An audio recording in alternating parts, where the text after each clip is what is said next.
Corruption is a vile disease that sucks and drains the health out of something good. Corruption in society is an evil moral infection that keeps community in a state of perpetual sickness. Corruption is a moral virus. It's so potent it leaves its host sick, lethargic, and unable to realize and accomplish all that a well person can. Where corruption thrives, poverty and not prosperity thrives.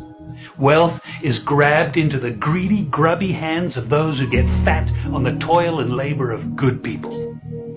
Corruption benefits only temporarily those who participate in it. Everyone else is a victim of the theft, the deceit, the dishonesty, and the lies that corruption feeds on.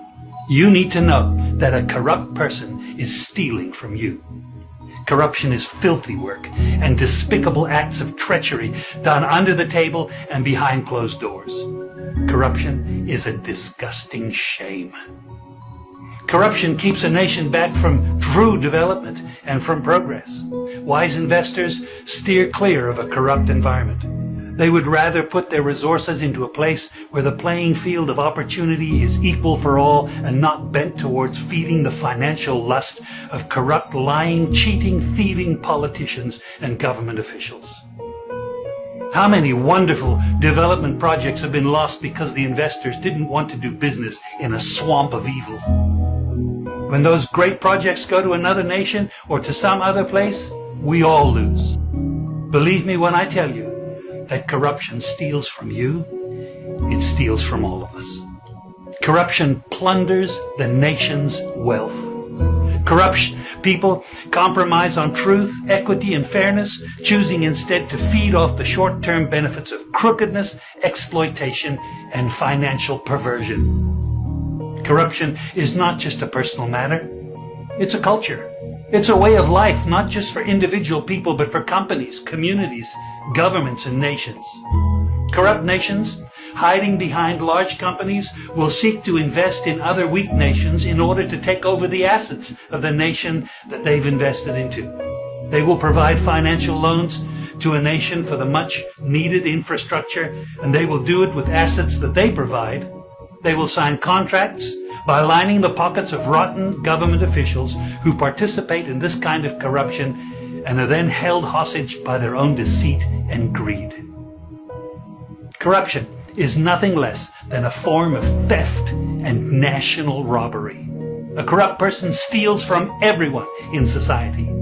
We all lose when corruption is rampant.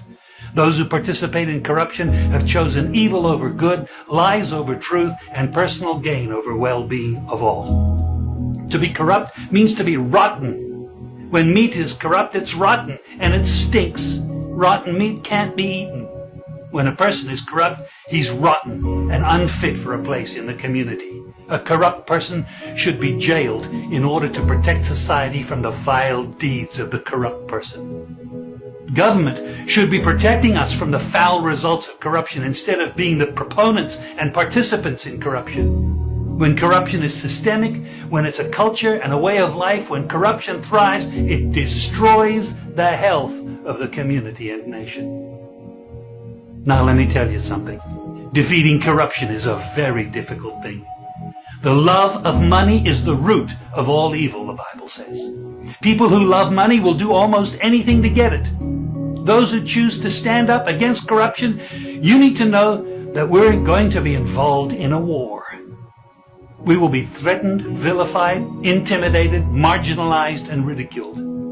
These kind of people who stand up against corruption will often feel alone, as if they are the problem instead of the solution. Corruption can only be defeated when enough people have had enough and decide to do something about it.